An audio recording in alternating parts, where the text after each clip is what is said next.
할렐루야. 다시 한번 인사할까요? 마음을 담아서 새해 복 많이 받으시기 바랍니다. 새해 복 많이 받으시기 바랍니다.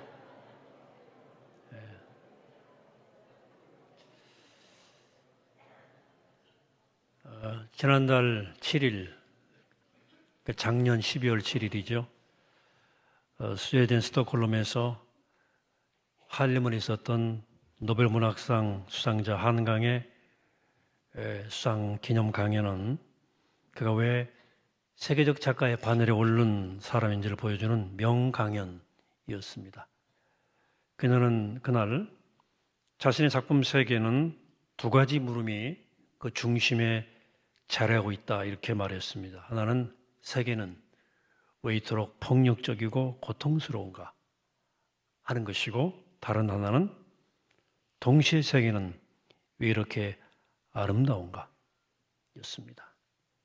그리고 80년 광주를 다루는 소설 소년이 온다를 쓰면서도 가진 두 개의 질문도 우리에게 소개해 주었습니다. 그 질문은 과거가 현재를 도울 수 있는가? 죽은 자가 산 자를 구할 수 있는가 였습니다. 그래서 그녀는 1980년에 광주의 봄이 2024년의 겨울을 구했다는 생각도 내비쳤습니다. 해서 소설의 제목 소년이 온다는 과거형이 아닌 현재 진행형입니다. 현재형입니다. 1980년의 젊은 희생과 아픔이 현재 진행형으로 온다는 것입니다. 역사란 그런 것입니다. 과거가 오늘의 말을 걸어오는 것입니다. 해서 우리는 역사를 공부하는 것입니다. 과거를 바탕으로 오늘을 읽고 미래를 내다보는 것이 역사입니다. 초기 그리스도인들도 이 역사에 관심이 많았습니다. 그래서 그들은 이스라엘 역사인 구약을 읽고 또 읽었습니다. 거기서 하나님의 뜻을 배울 수 있었기 때문입니다. 오늘의 뜻을 배울 수 있었기 때문입니다. 그들이 읽은 구약 성경 가운데 유명한 책 하나가 바로 오늘 에레미야인데 오늘 본문이 실린 책입니다. 에레미야 시대로 가려면 기원전 7세기 2600년 전으로 거슬러 올라가야 합니다. 오늘 에레미야 본문 31장 7절은 이렇게 말씀합니다. 여호와께서 이같이 말씀하시느니라. 너희는 여러 민족 앞에 서서 야곱을 위하여 기뻐 외치라. 너희는 전파하며 찬양하며 말하라. 여호와여 죄 백성 이스라엘의 남은 자를 구원하소서 하라. 여기 이스라엘은 북이스라엘을 말합니다. 이스라엘은 솔로몬의 아들인 로보암 시대 때에 남과 북으로 분단되었습니다. 북쪽을 이스라엘이라 부르고 남쪽을 유다라고 불렀습니다. 근데 북이스라엘은 기원전 721년경에 아시리아 제국에 의해서 멸망을 당합니다. 많은 사람들이 포로로 끌려가고 또 여러 곳으로 흩어지고 그 지역에는 또 다른 나라 사람들이 또 들어와 함께 살게 되었습니다. 북이스라엘은 소수의 남은 자가 된 거죠. 많은 걸 잃어버렸습니다. 하나님 백성이 차량한 신세로 전락해버렸습니다. 남쪽 유다는 아직 멸망하지는 않았습니다만은 위기는 그치지 않았습니다. 요시야 왕이 개혁운동을 펼치다가 전사한 뒤로 개혁운동은 더 이상 진도를 내지 못했습니다. 그리고 주변에는 열강들이 헤게모니를 잡기 위해서 힘겨루기를 하고 있었어요. 이런 어려운 상황에서 에레미야가 하나님 말씀을 선포하고 있었습니다. 에레미야가 선포하는 메시지는 분명합니다. 하나님께서 이스라엘의 남은 자를 구원하신다는 거예요. 그 구원을 8절, 9절에서 구체적으로 설명하는데 여기 남은 자들은 흩어진 이들을 말합니다. 그들은 사방으로 흩어졌습니다. 그들의 삶은 참으로 고단하고 고단하기 짝이 없었습니다. 구한말 이후 우리 선조들도 일제강점기를 거치면서 중국으로, 러시아로, 일본으로, 미국 등지로 흩어진 것과 비슷해요. 그들 중에는 여러 사정으로 조국으로 돌아오고 싶어도 돌아오지 못하는 일들이 많았습니다. 에레미야는 하나님께서 그 남은 자들을 불러 모아 구원하신다 이렇게 말했습니다. 그들 가운데는 맹인, 다리 저는 사람, 잉태한 여인, 해살한 여인들이 포함되는데요.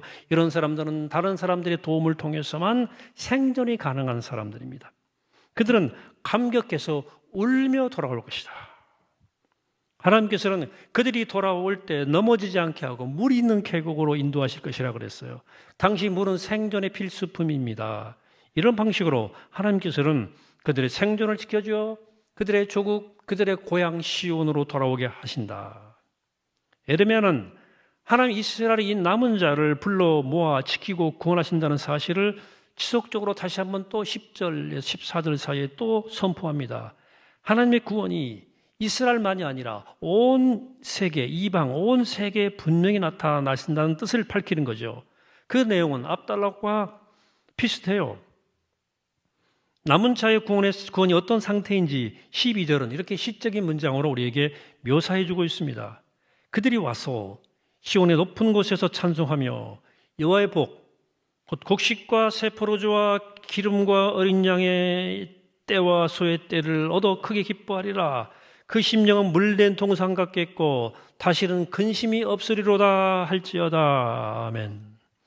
에레미야가 내다본 세상은 놀라운 세상이었습니다. 모두가 풍요롭게 살고 근심이 없게 사는 세상, 완전한 복지가 실현된 세상입니다. 13절도 비슷한 내용이 반복되는데 처녀들은 춤추며 즐거워하겠고 노인은 함께 즐거워할 것이라고 말합니다. 슬픔이 즐거움으로 변한다. 근심이 변하여 기쁨이 될 것이다. 그리고 마지막 14절에서 이렇게 말합니다. 내 복으로 내 백성을 만족하게 하리라. 이렇게 선포합니다. 자, 에레미야가 이 본문에서 무엇을 말하고 싶어 하는지는 분명해졌어요. 여호와가 이스라엘을 구원하신다. 회복시키신다. 하나님이야말로 참된 구원자라는 사실을 말하고 싶어 하는 거예요. 어떤 분들은 에레미야 이런 선포를 당연하다 생각할지 모르겠습니다만은 절대 그렇지 않습니다.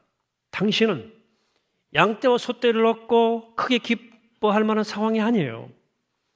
북이스라엘은 그야말로 패전국의 운명에서 벗어나지 못했어요. 남유다 또한 별로 기대할 것이 못 되는 상황이었어요. 주변의 강대국은 이스라엘 남은 자와 유다 사람들은 먹잇감 정도밖에 안 되는 나라 백성들이에요. 에레미야는 도대체 무엇을 근거로 해서 이렇게 어마어마해 보이는, 때로 무모해 보이는 말씀을 선포하는 걸까? 이렇게 된다. 마치 오늘날의 미얀마나 북한 같은 나라가 곧 인류국가가 될 것이라 하늘 말과 비슷할 정도로 근거가 빈약한 선포예요. 또 우리 이런 고백과 선포가, 이 에레미야의 선포가 에레미야의 고유한 영적인 통찰, 하나님께 주신 비전이고 또 그의 믿음이었기 때문에 얼마나 객관적 근거가 있느냐고 질문할 필요는 없겠어요. 어쩌면 다음 질문이 더 합당한 질문이 되겠습니다. 그러면 그 에레미야의 예언은, 이 약속은 이스라엘 역사 속에 성취되었는가? 그 대답은 우리가 알고 있어요. 성취되지 못했습니다. 에레미야 예언이 있은 후에 얼마 지나지 않아서 남유다도 바벨론에 의해서 멸망합니다.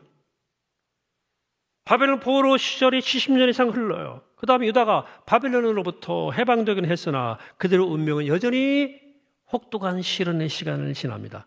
근심이 떠나지 않고 만족이란 게 없었어요.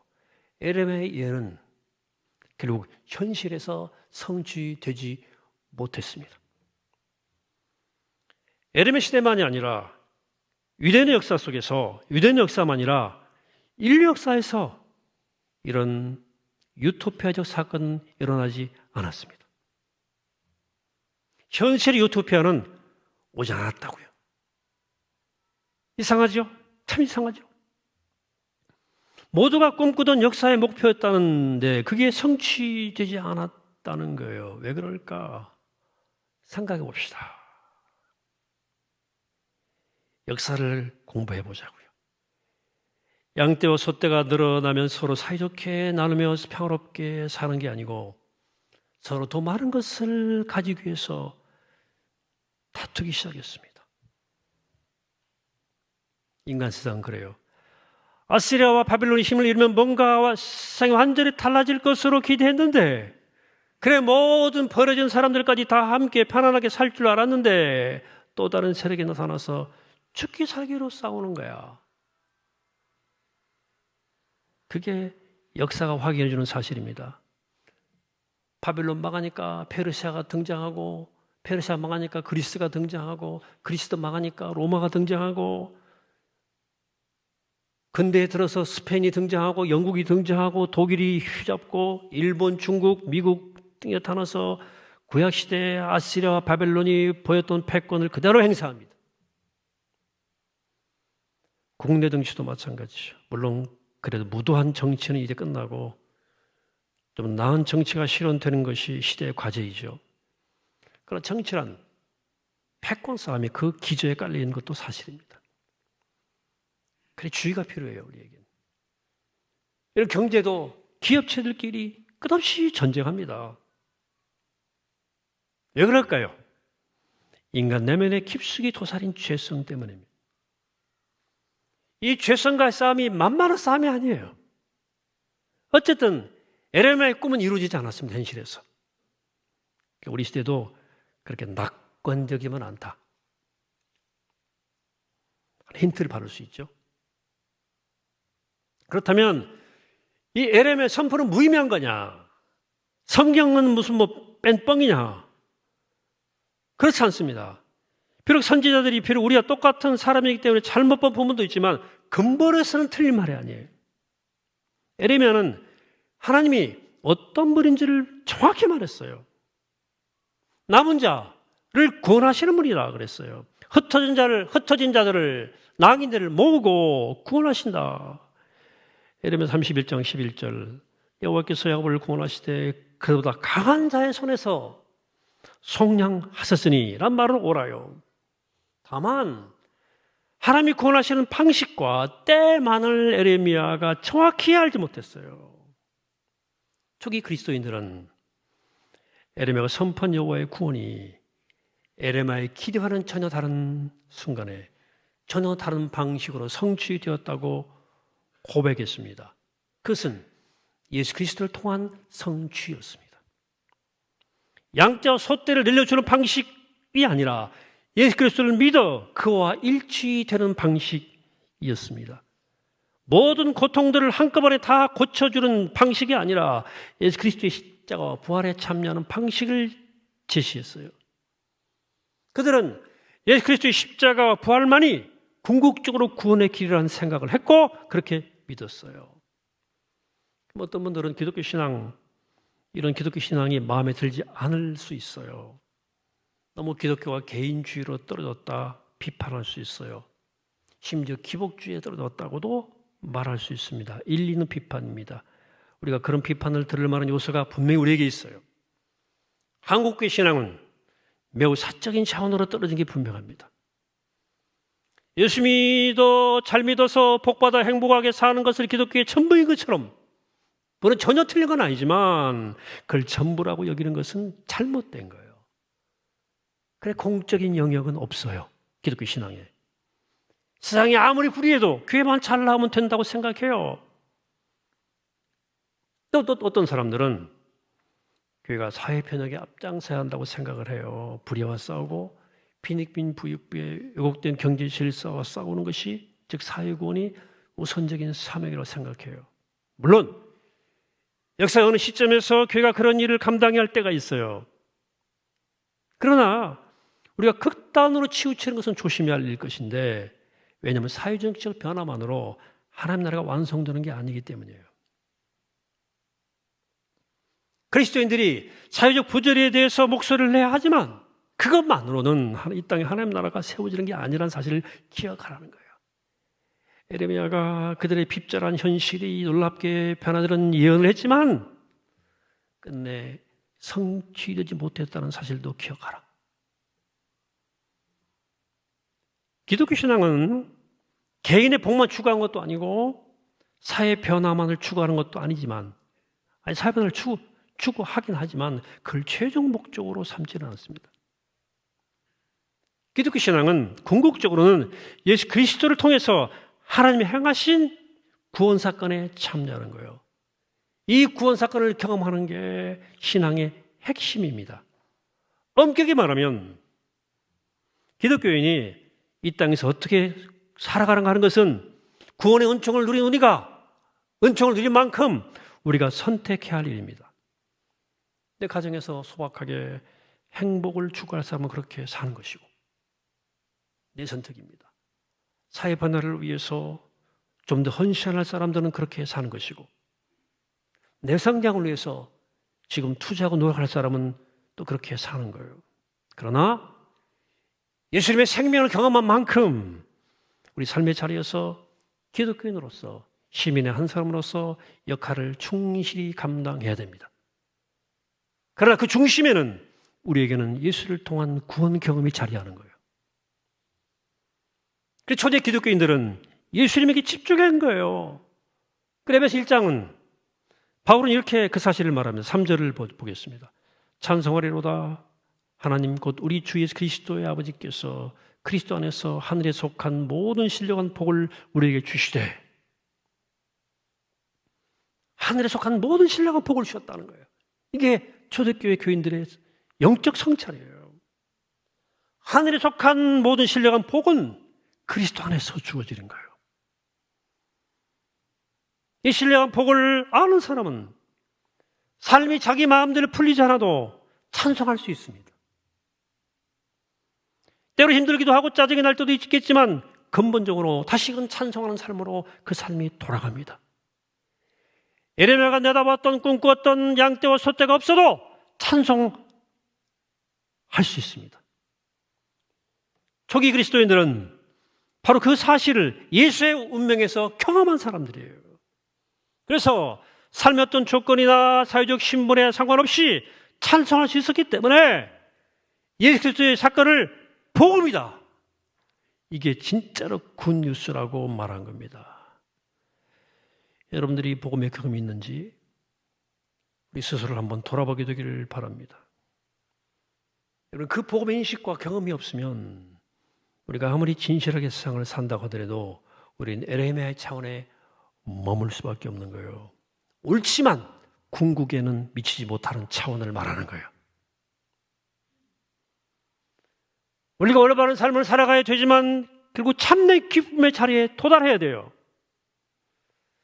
초기 그리스도인들은 예수 그리스도를 통해서 예수 그리스도 안에서 이 신령한 복을 인식하고 충만히 경험했어요. 여러분 우리를 춤추게 하고 우리를 찬송하게 만드는 신령한 복, 에레미야의 꿈꾸던 상상력을 뛰어넘는 신령한 복이 무엇인지 아십니까? 아시는 분들은 설명할 필요가 없죠.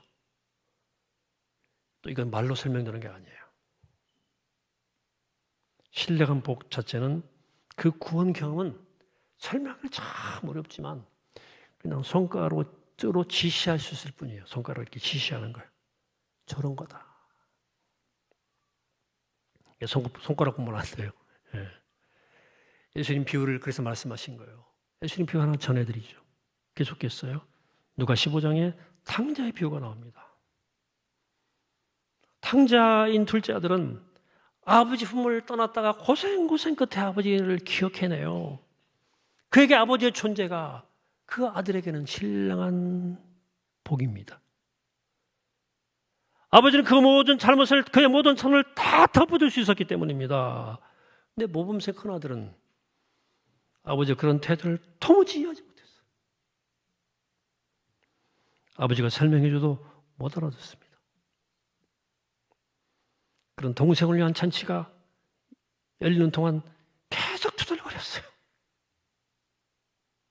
여기서 누가복음 기자는 모든 차이를, 모든 이데올로기를, 모든 시시비비를 뛰어넘는 아버지의 사랑에서 구원을 본 거예요. 큰 아들과 작은 아들 모두를 구원하는 강함만이 아니라 연약함까지, 아름다움만이 아니라 추함까지를 끌어안고 구원하시는 아버지의 사랑에서 구원을 본 거예요. 그 사랑의 극치가 십자가 사건입니다. 에레미야는 여호와가 구원자라는 사실을 명확하게 보았어요. 그래서 그분이 허락하시는 미래를 꿈꾸었습니다. 야훼 복, 곡식과 새 포도주와 기름과 어린 양의 때와 소의 때를 얻고 크게 기뻐하는 그 심령이 물된 동상 같고 다시는 근심이 없는 그날을 꿈꾸었어요. 여기까지만 생각하고 꿈꿔도 하나님께서는 우리를 기특하게 여기십니다. 이거 기특하다. 그러나 우리는 거기에 머물 수 없어요. 올해 한 걸음 더 나아가게 되기를 축복합니다.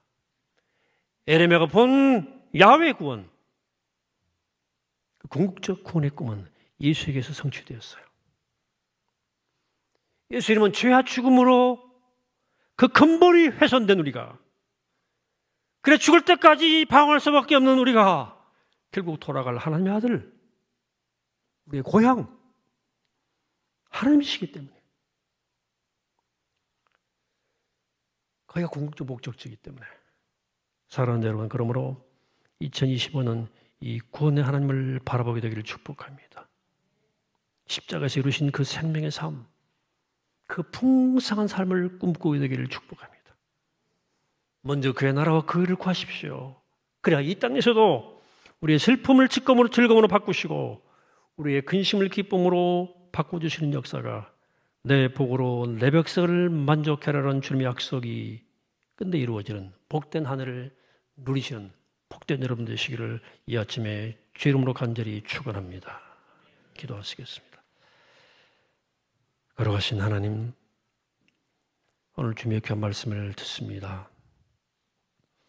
오늘 우리에게 에레미야가 그 곤핍절한 삶 가운데서도 꿈꾸었던 하나님의 나라, 영광스러운 나라를 꿈꾸게 하시고, 그러나 그것이 궁극적으로 그리스도 안에서 이루어졌다는 사실을 우리가 깨닫고 알게 하시고 믿게 하시고, 그 풍성한 생명의 길, 그 진리의 길, 그 능력의 길을 기어이 걸어갈 수 있는 우리가 되게 하시고, 빛 가운데 거하게 하시고 생명 가운데 거하는 우리 모두 될 수 있도록 이 시간 축복하시고 성령의 기름 부으시고 우리 가운데 함께하여 주옵소서.